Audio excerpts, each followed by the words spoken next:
మంగళవారం సుమంగళి చేతులు గాజులు పగిలిపోవటం అనర్థమేనమ్మా.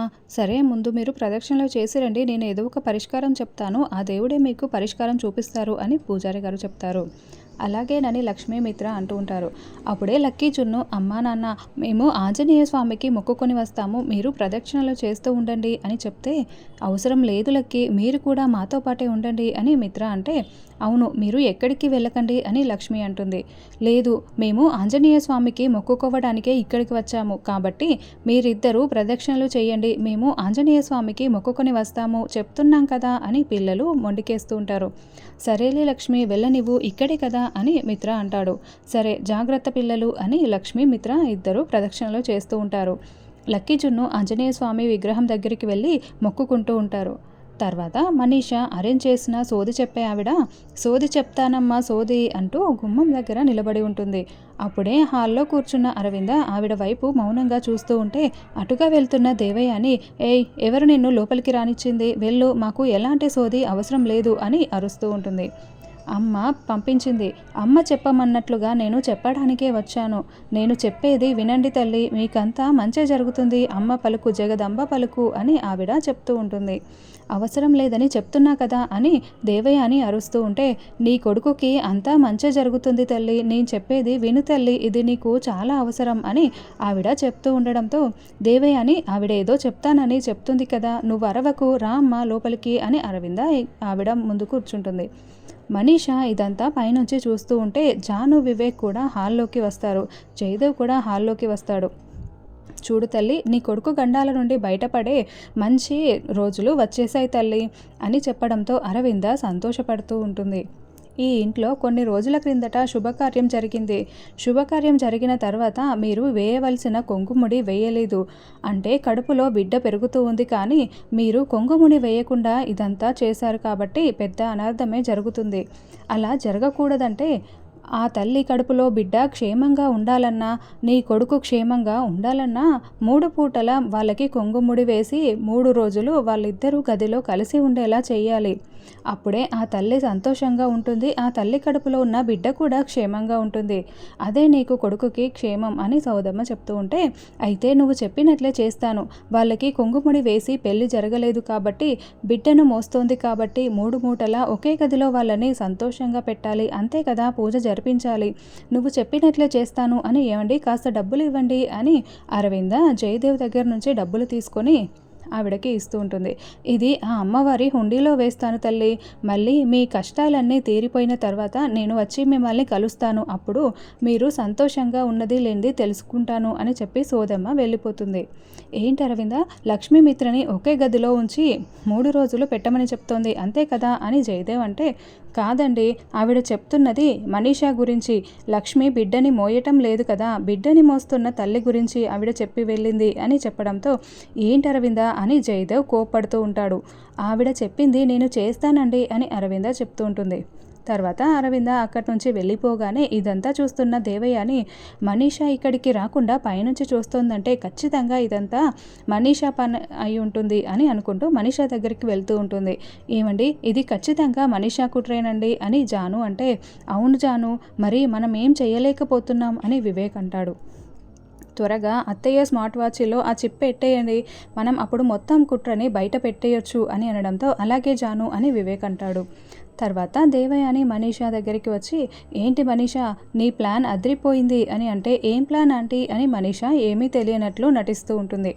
ఇందాక సోదమ్మ వచ్చి అలా చెప్పి వెళ్ళడం అంతా నీ ప్లాన్ అని నాకు అర్థమైపోయిందిలే, అరవిందక్క కనిపెట్టలేదేమో, నీ గురించి నాకు తెలీదా ఏంటి అని దేవయాని అనడంతో, మరి లేకపోతే ఏంటంటే నేను వేసే ప్లాన్లు ఇలాగే ఉంటాయి. ఇప్పుడు చూడు, అరవింద అంటే నన్ను మిత్రని 3 రోజులు ఒకే గదిలో ఉంచుతుంది. ఇప్పుడు లక్ష్మి ఏమీ చేయలేదు, అరవింద ఆంటీకి ఎదురు చెప్పలేదు అని మనీషా సంతోషపడుతూ ఉంటుంది.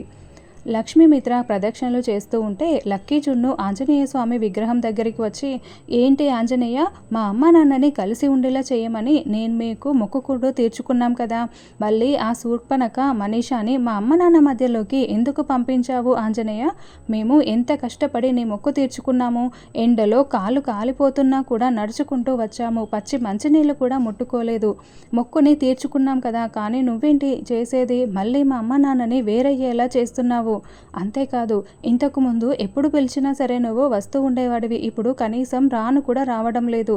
అంటే మేము చిన్నపిల్లలమని నువ్వు మమ్మల్ని మోసం చేస్తున్నావా? సీతారాముల్ని ఒకటి చేసింది నువ్వే కదా ఆంజనేయ, మరి మా అమ్మ నాన్నల్ని కూడా ఒకటి చేయాల్సింది నువ్వే కదా. మరి మేము ఆ పని చేద్దాం అనుకుంటే నువ్వెందుకు మాకు అడ్డు తగులుతున్నావు? మా కోరిక ఎందుకు తీర్చటం లేదు? చూడు ఆంజనేయ, నువ్వు మా అమ్మ నాన్నని కలిపావా సరే, లేకపోతే ఇదిగో ఈ కర్పూరాన్ని చేతిలో వెలిగించుకుంటాము. మా చేతులు కాలిపోయినా పర్వాలేదు, మేము కర్పూరాన్ని వెలిగించుకుంటాము. నువ్వు మా అమ్మ నాన్నని కలిపే వరకు ఇలా వెలిగించుకుంటూనే ఉంటాము అని పిల్లలు కర్పూరాన్ని చేతిలో పెట్టుకుంటూ ఉంటే అప్పుడే ఒక తాతయ్య రూపంలో ఆంజనేయ స్వామి అక్కడికి వస్తారు. పిల్లలు ఎందుకు మీరు కర్పూరాన్ని అలా వెలిగించుకుంటున్నారు అని అడగడంతో తాతయ్య మా అమ్మ నాన్న కలిసి ఉండాలని అని పిల్లలు చెప్తూ ఉంటారు. చూడు, మీ అమ్మ నాన్న కలిసి ఉండాలంటే ఇలా మీరు చేతులు కాల్చుకొని కర్పూరం వెలిగించుకోవడం అవసరం లేదు.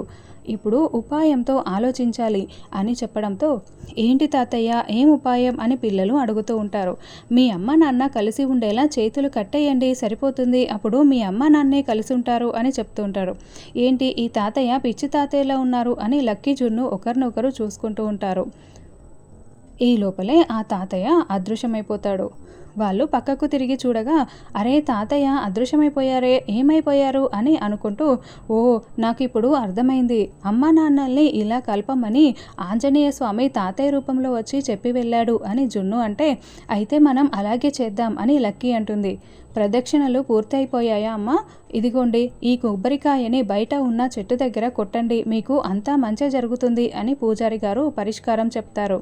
అలాగేనని లక్ష్మీమిత్ర కొబ్బరికాయ కొట్టడానికి ఆ చెట్టు దగ్గరికి రాగానే అక్కడ ఉన్నట్లుండి గాలి వచ్చి చెట్టుపై ఉన్న 2 కడియాలు కాస్త లక్ష్మి ఒడిలో పడిపోతాయి. అప్పుడే లక్కీ జున్ను, పూజారి గారు, మిగతా జనాలందరూ కూడా అక్కడికి వస్తారు. ఏంటి కడియాలు అని లక్ష్మీమిత్ర చూస్తూ ఉంటే అవి సాక్షాత్తు ఆ సీతారాముల కడియాలు తల్లి.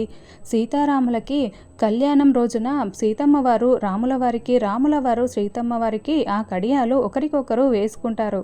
అవి జంట కడియాలంటారు. అవి వేసుకున్నంతసేపు ఇద్దరు కలిసే ఉంటారు. ఆ జంటలాగే మీ జంట కూడా కలకాలం కలిసి ఉంటుందనడానికి ఇవి మీ ఒడిలో పడిపోయాయి. ఎంతో అదృష్టం ఉంటే గాని ఈ సీతారాముల కడియాలు మీ దగ్గరికి చేరవు తల్లి. సీతారాముల కళ్యాణం అయిపోయిన తర్వాత ఈ చెట్టు మీద వీటిని భద్రపరుస్తాము. నువ్వు చాలా అదృష్టం చేసుకున్నావు కాబట్టి అవి నీ ఒడుకు వచ్చి చేరాయి. ఆ జంటలాగే, ఆ సీతారాముల జంటలాగే మీ జంట కూడా కలకాలం కలిసి ఉంటుంది. మీ జంట చాలా అదృష్టం చేసుకుంది తల్లి అని పూజారి గారు చెప్తూ ఉంటే అప్పుడే జున్ను అవును ఈ కడియాల్ని మీరు చేతులకి వేసుకోండి అని వెంటనే వాళ్ళిద్దరూ చేతులకి వేసేస్తారు. ఏం చేస్తున్నావు జున్ను అని లక్ష్మి అడుగుతూ ఉంటే చూడమ్మా, ఈ బాబు తెలిసి చేసినా తెలియక చేసినా చాలా మంచి చేశాడు.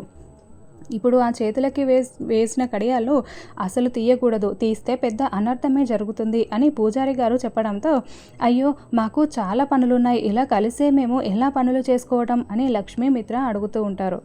మరి తీయకూడదంటున్నారు, ఇవి పోవడం ఎలా అని లక్ష్మీమిత్ర అడగడంతో వాటికి అవే ఊడిపోవాలి, అంతవరకు మీరు తీయకూడదు, తీసారా అనర్థమే జరుగుతుంది, మీ జంట విడిపోయే ప్రమాదం జరుగుతుంది అని చెప్పడంతో అయితే తీయము, కానీ ఎన్ని రోజులని ఇలా అని వాళ్ళిద్దరూ కాస్త టెన్షన్ పడుతూ ఉంటారు.